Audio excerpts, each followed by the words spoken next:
अस्सलामु अलैकुम वरहमतुल्लाहि वबरकातुहू। ये बहुत स्कैटर्ड बहुत सारे टॉपिक्स हैं, उनका कलेक्शन पे मैं कुछ कोशिश करूँगा कि एक स्पीड में हम एक डिस्कशन कंप्लीट कर लें, फिर इंशाल्लाह इसको सवाल जवाब में और ज़्यादा जो है वो तफसील से देख लेंगे। तो मेरे ख़्याल में जो सबसे ज़्यादा कॉमन सवाल है लोगों का, उसी से शुरू करते हैं, मगर जवाब मेरा उसका आखिर में आएगा।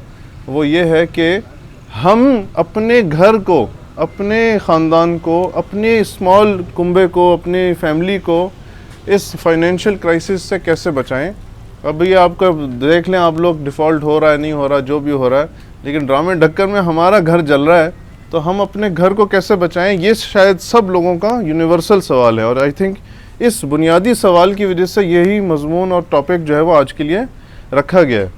ये इसलिए क्योंकि हर एक को ये टच हो रहा है कि महंगाई कहाँ चली गई है, एक्सपेंडिचर्स कहाँ हैं, फिर रोज़गार बहुत सारे लोगों के ख़राब हो रहे हैं, बहुत सारी जगहों पे नौकरियां कम हुई हैं, कपड़े वपड़े के कारखानों में बंद हुए हैं, बहुत सारे और जगहों पे जो है वो आपको रोज़गार की कमी नज़र आ रही है। फिर जैसे जैसे लोगों का स्पेंडिंग पावर रुक रहा है, लोग अपनी बुनियादी ज़रूरियात तक महदूद रह रहे हैं, तो वो तमाम अशिया और सर्विसेज जो कि बुनियादी ज़रूरियात से बढ़ गई थी, उनके अंदर भी बेरोज़गारी आएगी और आना शुरू हो गई है। तो हर दफ़ा आदमी जो है वो बाहर खाना नहीं खाएगा, हर दफ़ा जो है करीम पे नहीं बैठ रहा, हर दफ़ा जो है वो आगे पीछे नहीं हो रहा, घर से नौकरी करने की कोशिश कर रहा है, घर बैठने की कोशिश कर रहा है, बच्चा यूनिवर्सिटी जाने के बजाय घर बैठ के अपने काम निपटाने की कोशिश कर रहा है। तो अगर इस तरह से हम अपना एक्सपेंडिचर को एकदम क्रैश करेंगे तो मज़ीद जो है वो लोगों के रोज़गार पे इफ़ेक्ट आएगा। ये बुनियादी सवाल है जो हर आदमी के घर में है और हर आदमी के पास है, और हमारी बातें अक्सर लोगों को फ़लसफ़ियाना लगती हैं, तो आते हैं इस प्रैक्टिकल सवाल के जवाब पर भी, ठीक है ना।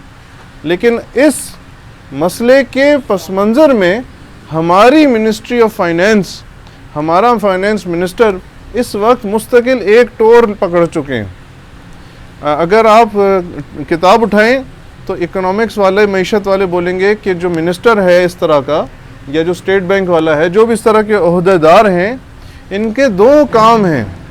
किताब कहती है कि इनके दो काम हैं। एक काम इनका यह है कि बेरोज़गारी को कम करें, और अगर बेरोज़गारी को कम करने के लिए बहुत सारे मौक़े खोलेंगे, बहुत सारे डैम और रेलगाड़ी और हाईवे और रेस्टोरेंट और खाने पीने की चीज़ें खुलवा देगी अगर सरकार, तो उसके नतीजे में आने वाली जो महंगाई है उसको किसी तरीके से रोके।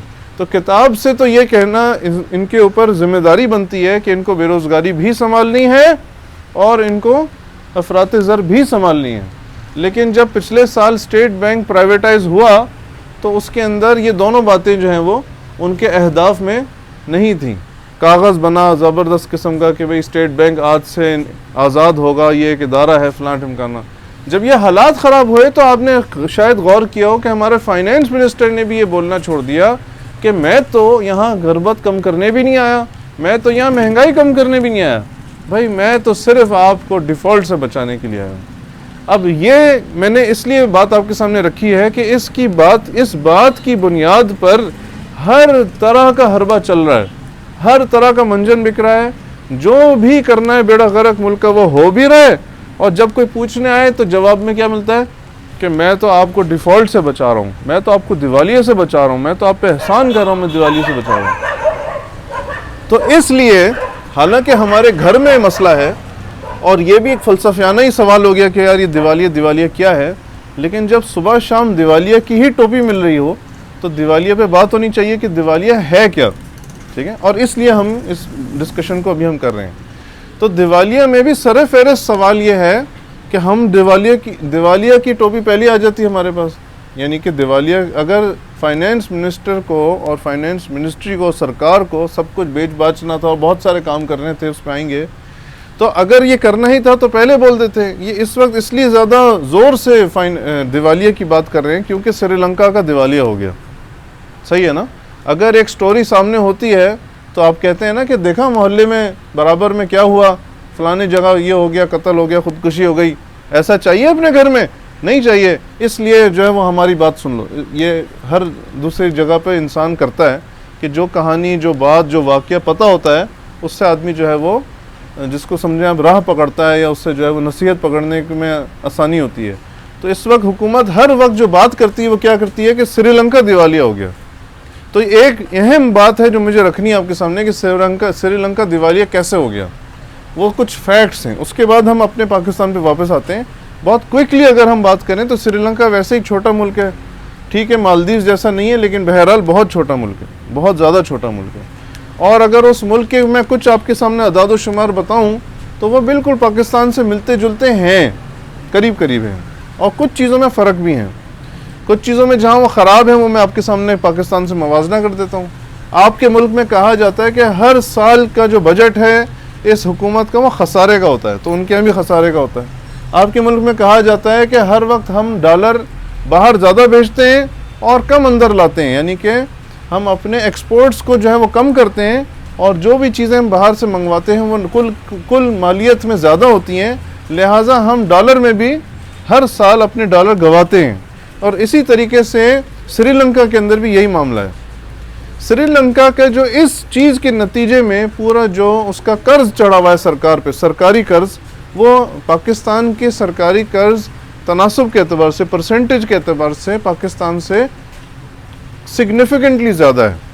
नंबरों को भूल जाएं, इससे कोई फ़र्क नहीं पड़ता, पूछेंगे आप तो मैं बता दूंगा, लेकिन सिग्निफिकेंटली उनका जो कर्ज है वो उनकी मईशत के साइज़ के मुकाबले में ज़्यादा है, और पाकिस्तान का जो कर्ज है वो पाकिस्तान की मईशत के मुकाबले में निस्बतन कम है। इसके अलावा जिस तरह से पाकिस्तान के अंदर बहुत सारी मिसमैनेजमेंट होती है, बहुत सारे गलत और उल्टे सीधे कानून निकल आते हैं, उल्टी सीधी पॉलिसियाँ लग जाती हैं, इस तरह श्रीलंका में भी बहुत सारी उल्टी सीधी पॉलिसियाँ हैं। जिस तरह से यहाँ पर जमहूरियत है और जमहूरियत के ज़रिए करप्शन हो रही होती है, इस तरह वहाँ पर भी जमहूरियत है और वहाँ पर भी करप्शन हो रही होती है। लेकिन स्पेसिफिकली अगर हम थोड़े से और फ़र्क चीज़ों पे बात करें, जैसे मैंने आपके सामने अभी खसारे के फ़र्क दिखाया, इस तरह अगर हम और कुछ फ़र्क पे बात करें तो श्रीलंका में इंडस्ट्रियल बेस पाकिस्तान से कम है। श्रीलंका में एग्रीकल्चर की बेस पाकिस्तान से कम है। श्रीलंका बिलअमूम ज़मीनी एतबार से इतना छोटा मुल्क है, आबादी के एतबार से इतना छोटा मुल्क है कि वो जिस चीज़ में हाथ डालेगा तो उसको घूम फिर के कहीं ना कहीं इम्पोर्ट करना पड़ेगा। मुकाबलतन पाकिस्तान के जो बहरहाल एक रकबे के एतबार से बड़ा मुल्क है, आबादी के एतबार से बड़ा मुल्क है, कुछ ना कुछ पहाड़ खोदो, टूटो, तोड़ो मोड़ो तो कुछ ना कुछ निकल ही आता है। कहीं से संगे मरमर निकलता है, कहीं से तेल निकलता है, कहीं से मादनियात निकलती हैं, कहीं ज़राअत होती है, कहीं मवेशी हैं। एक बहरहाल एक इस मुल्क का फुटप्रिंट है। इस मामले में श्रीलंका का जो फुटप्रिंट है, या जो इकॉनमी का जो हजम है और इकॉनमी की जो पहुँच है मुख्तलिफ शोबा-जात में, वो पाकिस्तान के मुकाबले में बहुत ज़्यादा कम है, जिसके नतीजे में हालांकि करप्शन वहाँ भी है, यहाँ भी है, सियासत वहाँ भी ख़राब है, यहाँ भी ख़राब है, पॉलिसियाँ वहाँ भी ख़राब है, यहाँ भी ख़राब हैं, सालाना फिस्कल डेफिसिट यहाँ पर भी है, वहाँ पर भी है, ट्रेड डेफिसिट यहाँ पर भी है, वहाँ पर भी है, लेकिन उसका जो इम्पैक्ट है श्रीलंका में वो कहीं ज़्यादा हो गया। क्या बारिश हो रही है? अच्छा। और उनकी कुछ ऐसे शोबाजात पर इन्हिसार है जो कि बहुत ज़्यादा एक्सटर्नली डिपेंडेंट हैं। फॉर एग्ज़ाम्पल अगर वो उगाते हैं तो वो पत्ती उगाते हैं, चाय की पत्ती, तो चाय की पत्ती तो बाहर जाएगी, और अगर बाहर कुछ मामला ख़राब हों या नहीं हो तो कुछ हो सकता है। आप चाय रोज़ सालन के साथ तो नहीं खा सकते, मैं ये कहना चाह रहा हूँ। इसी तरह चावल वो बिल्कुल उगाते हैं, लेकिन गंदम वो शायद जो है वो ना होने के बराबर उगाते हैं। इसी तरह अगर आप दूसरे पहलू को, बड़े पहलू पे देखें तो उनके मुल्क में टूरिज़्म बहुत बड़ा रोल प्ले करता है। हमारे यहाँ इतना बड़ा रोल प्ले नहीं करता। तो जब ये कोविड हुआ तो टूरिज़्म जो है वो बहुत ज़्यादा मुतासर हो गया, और लोग इसको टूरिज़्म को कोविड से जोड़ते हैं। आपको याद होगा मसीही बरादरी का, ये जो क्रिश्चियन होते हैं, इनका एक त्यौहार होता है ईस्टर, और 1-2 साल पहले एक ईस्टर के दिन, यानी कि समझे आपके ईद के दिन, चर्च के अंदर एक ज़बरदस्त किस्म का धमाका होता है, जिसके अंदर जो है वो सैकड़ों लोग जो हैं वो मर जाते हैं। ये इस बंदे की हुकूमत में आने के बिल्कुल आगे पीछे की वाक़या, आप इसको गूगल भी कर सकते हैं, जिसकी एक्चुअल वजह से लोग ना सिर्फ कोविड से घबरा गए बल्कि अमन व अमान के मामले के एतबार से भी श्रीलंका से घबरा गए। इतना घबरा गए कि आम तौर पे श्रीलंका में साल में कोई 23-24 लाख लोग आते हैं सालाना, और पिछले साल 1.5 साल के अंदर जो है वो तकरीबन सिर्फ 1.25-2 लाख आए, यानी कि उसका 10% भी नहीं आया। तो आप सोच सकते हैं कि वो मुल्क जो आपके जहन में भी या तो चाय की पत्ती के लिए मशहूर है या टूरिज़्म के लिए मशहूर है, यानी कि टूरिज़्म इतना बड़ा सेक्टर है उनका, उस पर इतना बड़ा जो है वो धचका लग गया। इसके बाद कुछ ऐसी पॉलिसीज़ भी वहाँ की हुकूमत ने की जो हमारी हुकूमत ने अल्लाह का शुक्र अभी तक नहीं की, लेकिन कोई बईद नहीं, कि जिसकी वजह से बिल्कुल जो उनका सेकंड शोबा था ज़राअत, उसका भी जो है ना वो बेड़ा गर्क निकल आया। और वो क्या था कि वहाँ पर जब ज़राअत होती है, हमारे भी ज़राअत होती है, तो ज़राअत के लिए एक अहम जो उसका फैक्टर ऑफ प्रोडक्शन है, जो जुज़ है उसके अंदर इनपुट जाएगा, वो है फर्टिलाइज़र। और सरकार ने वहाँ पर एक दिन यानी कि सुबह उठे और ऐलान कर दिया कि हमें ऑर्गेनिक फार्मिंग पे जाना चाहिए। ऑफ कोर्स ये टोपी थी, कोई जाना आने की बात नहीं थी, लेकिन उन्होंने 100% केमिकल फर्टिलाइज़र पे बैन लगा दिया, जिसकी वजह से वो मुल्क जो चावल की एक्सपोर्ट करता था वो चावल की इंपोर्ट करने लग गया।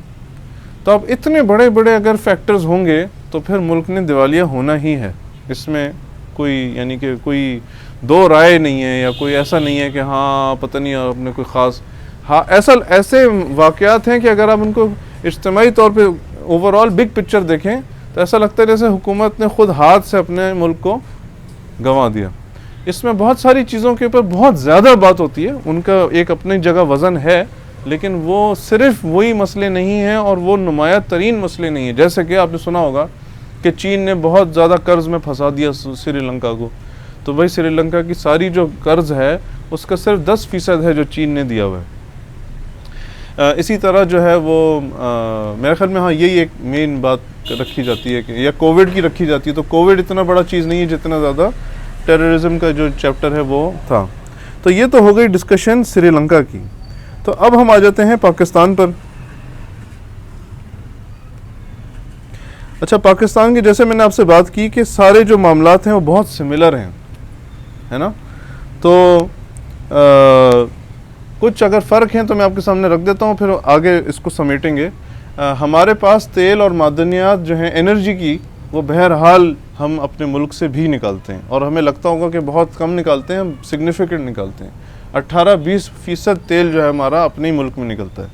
हमारा जो ज़राअत है वो ठीक है, हम खाने का तेल इंडोनेशिया से मंगाते हैं, अभी खाने का तेल आपको महंगा मिल भी रहा है और महसूस भी हो रहा है, लेकिन बहरहाल बुनियादी जो गल्ला है, जो बुनियादी अजनास हैं, वो हम अपने ख़ुद उगाते हैं। बहरहाल हमारा अगर सेकंड बिगेस्ट एक्सपोर्ट टेक्सटाइल के बाद है तो वो अजनास हैं, चावल है, ये सब चीज़ें हम एक्सपोर्ट इतना उगाते हैं कि हम एक्सपोर्ट करते हैं। इस साल हमारी रिकॉर्ड जो है वो पैदावार हुई है चावल की। तो ये मामलात हमारे श्रीलंका से फ़र्क हैं, और इसके अलावा हमारे सारे मसले वही हैं। हम साल में ख़र्च ज़्यादा कर रहे हैं, और हमें ये बताया जाता है कि हम जो हैं वो कॉशियस और कंट्रोल तरीके से ख़र्च नहीं कर रहे हैं। इस पर हम आएंगे थोड़ी देर में। इसी तरह हम डॉलर ज़्यादा फेंक रहे हैं, और हमें बोला जाता है कि हम गैर ज़रूरी डॉलर को फेंक रहे हैं, और ब्ला ब्ला ब्ला। इस पर भी हम आएंगे कि इसको बेनकाब करेंगे, लेकिन डॉलर हम भी फेंक रहे हैं। और इसी तरह हमारी इकॉनमी का जो है ना वो भी तिया पांचा हुआ है, कोई कंट्रोल नहीं है। कोई शोबे सूबे के पास हैं, कोई शोबे इस्लामाबाद के पास हैं, दोनों में आपस में लड़ाई झगड़ा होता है। सियासतदानों के अपने स्टेक्स हैं। फिर हमने कुछ ऐसे इंटरनेशनल मुआहदे कर दिए जिसकी जकड़ में हम फंसे चले जा रहे हैं।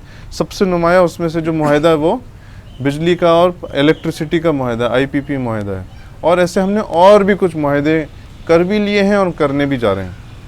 तो ये कुछ फैक्चुअल बात हो गई पाकिस्तान के बारे में। अब हम आ जाते हैं एक स्पेसिफिक जवाब पे कि भाई क्या हम दिवालिया होने वाले हैं या हम दिवालिया नहीं होने वाले। तो हम दिवालिया होने वाली की सिचुएशन से स्टार्ट कर लेते हैं। जितनी बातें हैं, जितने अदाद शुमार हैं, अगेन मैं इसको स्किप इसलिए कर रहा हूँ कि वह बोर ना करूँ। Q&A में हम नंबर्स पर भी बात कर लेंगे।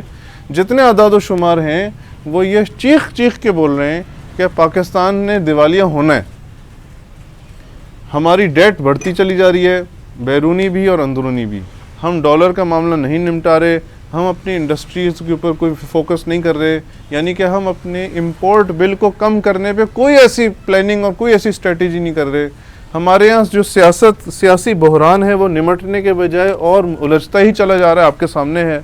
और उसके कुछ ऐसे बड़ी शिकें भी हैं जो आपके सामने नहीं हैं। मिसाल के तौर पे सूबे की और सेंटर की लड़ाई, ये आपको शायद इमरान खान और नवाज़ शरीफ की लड़ाई तो नज़र आ रही है, लेकिन सूबे की और इस्लामाबाद की लड़ाई आपके सामने नहीं है। और ये एक बहुत बड़ा मसला है कि हम जो है वो सूबों में बिल्कुल गैर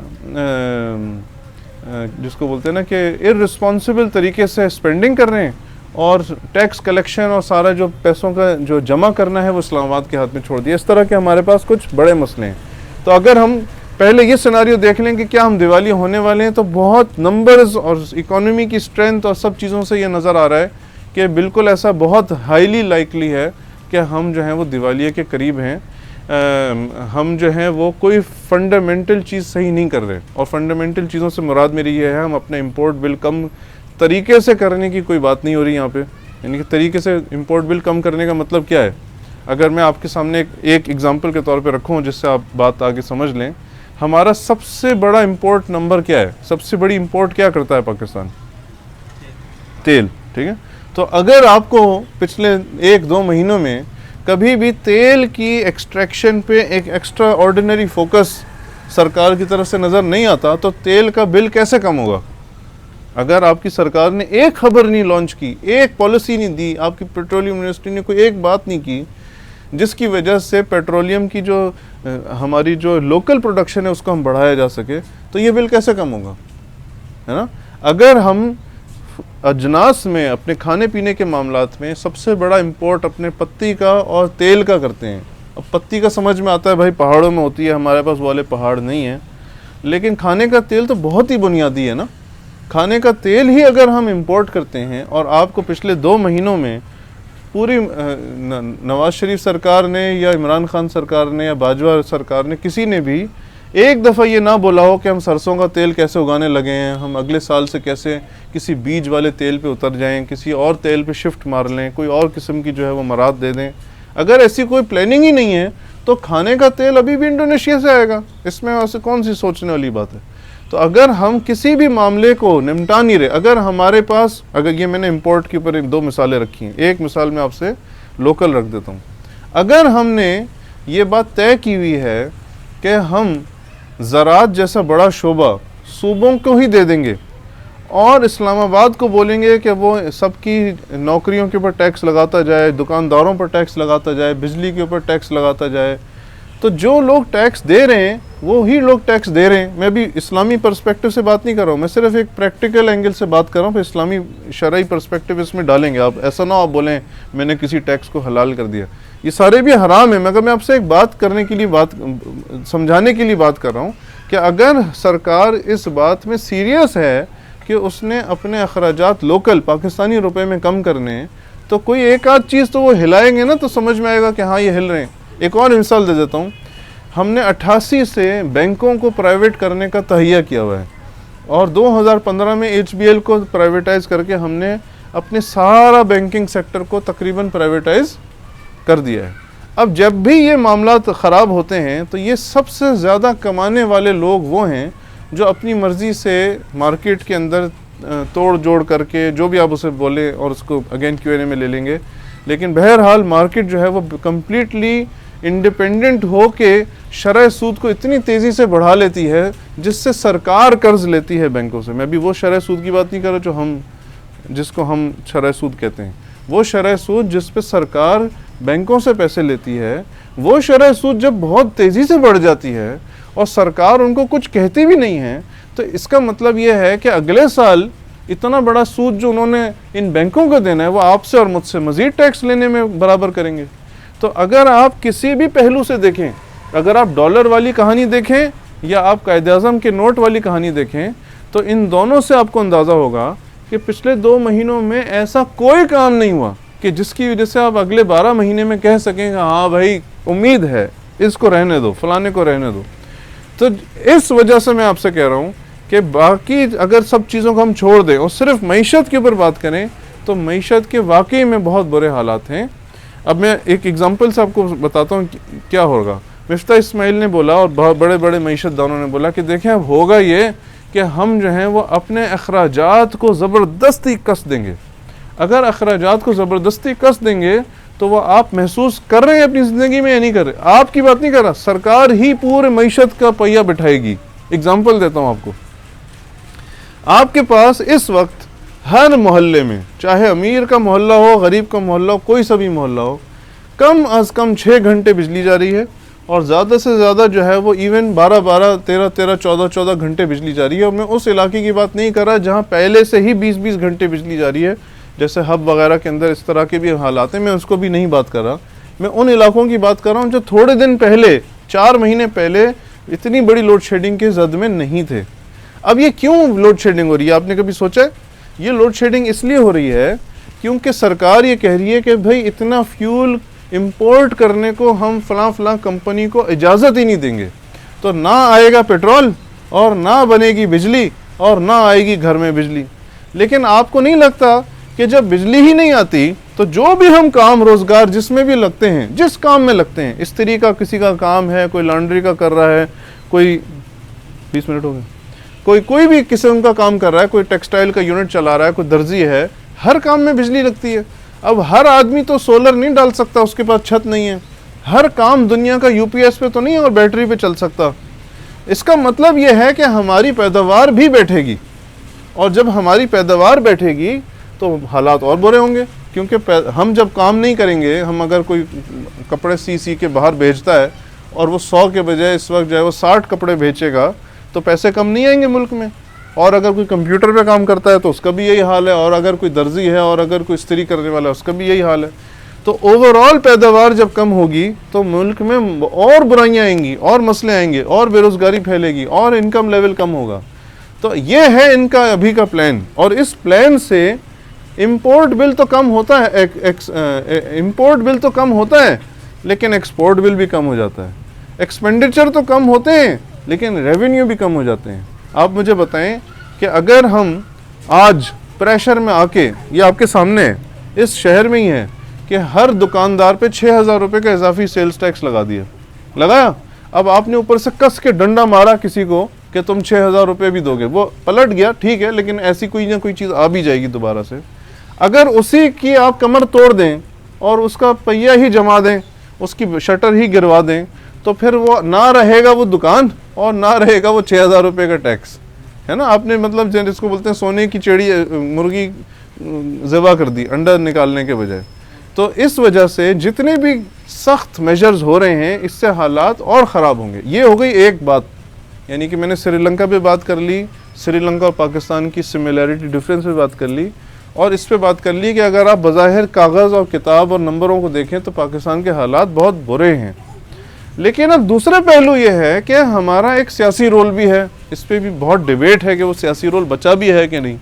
तो सीधी बात है कि हम बहुत सारे टाइम से, कोई 3, 4, 5 दिहाइयों से अमेरिका की इमा पे बहुत सारे ऐसे काम इस खत्ते में कर रहे हैं, समझे, हम दलाली कर रहे हैं, और उस गलत रिलेशनशिप में और हराम सियासत के अंदर और हराम फॉरेन पॉलिसी के नतीजे में हम बहरहाल एक सियासी असर व रसूख समझ बैठे थे कि हमारे पास है।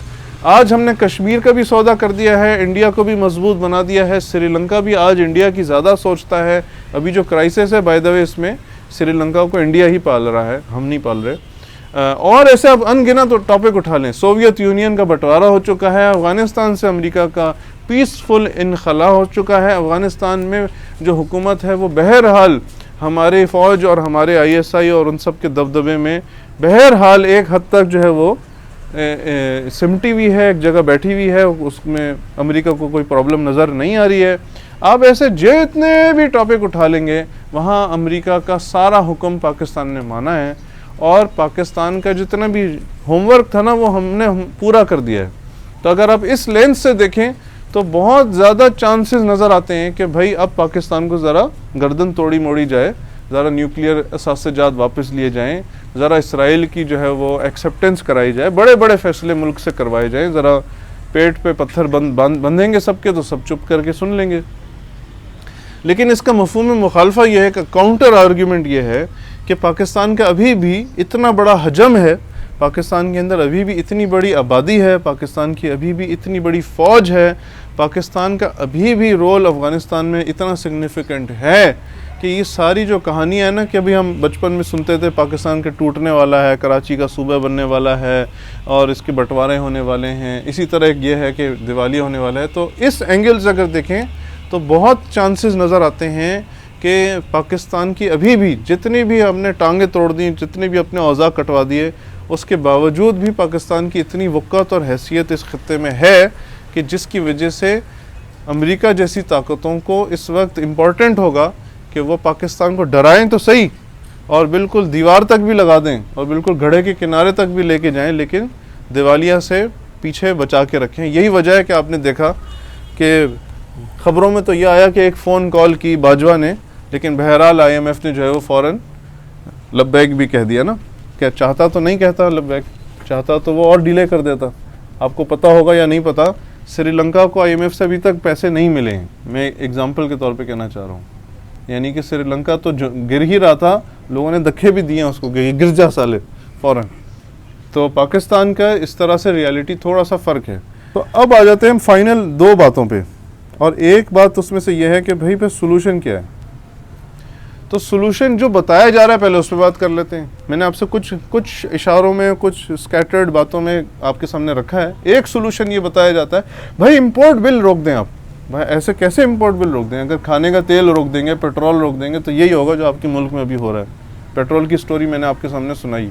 हर आदमी MG की गाड़ी नहीं इंपोर्ट कर रहा, जिस तरह से हमें लग रहा होता है ना कि बस इंपोर्ट में सब कुछ लग्जरी है। बुनियादी चीज़ें इंपोर्ट अगर रोक देंगे, बुनियादी ज़रूरियात की चीज़ें रोक देंगे, तो मुल्क का पहिया ही बैठ जाएगा।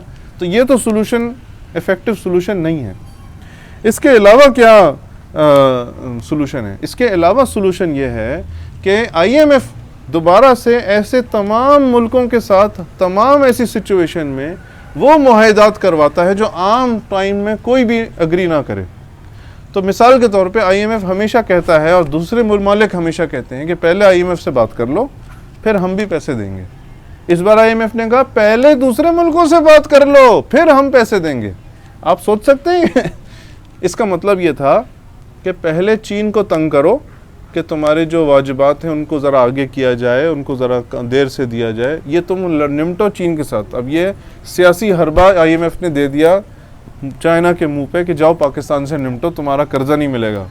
इसी तरह चीन के अलावा IMF ने कहा कि अपने जितने भी मुमालिक से बात कर सकते हो करो, और पहले $4 बिलियन खुद खड़े करके दिखाओ, फिर हम बात करेंगे। इसका मतलब क्या है? देखें, हर मुल्क जो कि सूदी निज़ाम में चल रहा है और एक एजेंट हुक्मरान के तहत चल रहा है और एक सरमायादाराना निज़ाम के अंदर नॉर्मल तरीके से उसके अंदर सेटल्ड है, उस बंदे का ख्याल, मफाद परस्ताना ख्याल ये है कि पाकिस्तान को पैसे दिए जाएं ताकि मज़ीद सूद पर पैसे कमाए जाएं या इन्वेस्टमेंट की जाए और मज़ीद पैसे कमाए जाएं। हम उस मुल्क में क्यों इन्वेस्टमेंट करें जिस मुल्क पर IMF इस वक्त खड़े होने को तैयार नहीं है? तो फिर एक ही सूरत बनती है, और वो ये है कि ऐसे ज़बरदस्त किस्म का जूसी बर्गर की शक्ल में डील तैयार की जाए, कोई चीज़ ऐसे असासाजात बेचे जाएं, ऐसे मुनाफा बख्श असासाजात बेचे जाएं जिनको IMF की डील से पहले भी अगर ख़रीद लिया जाए तो ये भी बारे में आए। आप फ़र्क समझें? यही वजह है कि आपने अचानक एक ख़बर देखी कि मुत्तहिदा अरब अमारात जो है वह आपके OGDCL और PPL और ऐसे इदारों के अंदर सरमायाकारी करने में इंटरेस्टेड है। या आपने शायद एक और ख़बर सुनी होगी कि सरकार ने यह फ़ैसला किया है कि उसके स्टॉक मार्केट में जितने भी अपने एसेट्स हैं, यानी कि परसेंटेजेस ओनरशिप हैं, यानी कि मुख्तलिफ कंपनियां हैं, उनके मुख्तलिफ ओनर्स हैं, सरकार भी उसकी ओनर है। जहाँ जहाँ सरकार ओनर है वहाँ वहाँ सरकार बेचने को तैयार है। और ये स्टील मिल और PIA की नुकसान देने वाली कंपनियों की बात नहीं हो रही है। ये बहुत ज़्यादा मुनाफा बख्श कंपनियाँ जैसे PPL और OGDCL और SSGC और SNGPL और इस तरह की जो और कंपनियाँ हैं उनकी बात हो रही है। तो इस तरीके से IMF ने जो ये हल बताया है, ये हल क्या हमारे लिए हल है? हमने जो है इस मुल्क में बैंकिंग को प्राइवेटाइज कर दिया। मैंने आपके सामने बताया, बिजली घरों को प्राइवेटाइज कर दिया। आपके सामने 3.5 रुपये आज दोबारा बढ़ गए हैं। इस मुल्क में हमने स्टेट बैंक को प्राइवेटाइज कर दिया और हम इमरान खान को फिर भी इय्याका नअबुदु व इय्याका नस्तईन के साथ जोड़ रहे होते हैं।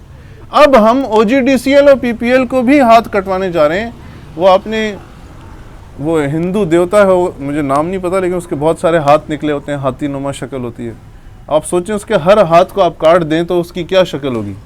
तो पाकिस्तान के जितने भी हाथ पाँव, जितनी उंगलियां पुंगलियां जो भी था ना, आप मुझे कोई बताएं कि is there any other option, कोई ऐसी और चीज़ है जो हम दिवालिया होने से हमें रोकेगी। कभी पिछले इमरान खान के दौर में ख़बर आई थी कि एयरपोर्ट्स भी हमने गिरवी रखाए हुए हैं, हाईवेज़ भी हमने गिरवी रखाई हुई हैं। तो भाई जब सब कुछ ही गिरवी रखा हुआ है और फाइनली हुकूमत के पास चंद ऐसे इदारे थे जिसके मुनाफा बख्श इदारों में उसका एक स्टेक था, वो भी अगर IMF की डील से पहले अब चला जाएगा, स्टेट बैंक पहले ही इंडिपेंडेंट हो चुका है, उसने 250 रुपये के डॉलर को कहीं नहीं रोका, तो फिर आप नेक्स्ट कैसे मुल्क को बचाएंगे? तो क्या ये हल है? ये भी हल नहीं है। तो फिर हल क्या है? एक और लफ्ज़ आता है, उसको भी कवर कर दूं। एक लफ्ज़ आता है स्ट्रक्चरल रिफॉर्म होने चाहिए। स्ट्रक्चरल रिफॉर्म, शायद आपने नाम सुना हो। भाई रिफॉर्म्स की ज़रूरत है। जिस तरह आपने शायद बहुत ज़्यादा इस्लामी हलकों में शुरू में एक गुफ्तगू सुनी हो कि 4 लोगों ने गामदी को क्या सुना और बोला भाई इस्लाम में इज्तिहाद की ज़रूरत है। अब इज्तिहाद का मतलब गोया ये हो गया कि भाई अपने मर्ज़ी से इस्लाम को चेंज कर लें और बोलें भाई ये है हमारे इज्तिहाद। तो इस तरह से अगर कोई मईशत में बोले हमको रिफॉर्म चाहिए, तो कौन से रिफॉर्म चाहिए? मिसाल देता हूँ आपके सामने। अगर सरकार ऐसा मुआहिदा कर बैठी है कि जिसमें बिजली घर को बिजली का बिल मिसाल के तौर पे 47 रुपये का पड़ेगा, तो क्या ये स्ट्रक्चरल रिफॉर्म हो भी सकता है कि इस अवाम को 47 रुपये का यूनिट डायरेक्ट ठोंक दिया जाए? हम ये कह रहे हैं ना कि हमने अपने अखराजात जो हैं वो बहुत बढ़ा लिए हैं और हमारी आमदनी जो है वो कम है, ऐसा ही है ना? सरकार की पिक्चर में कर रहा हूँ।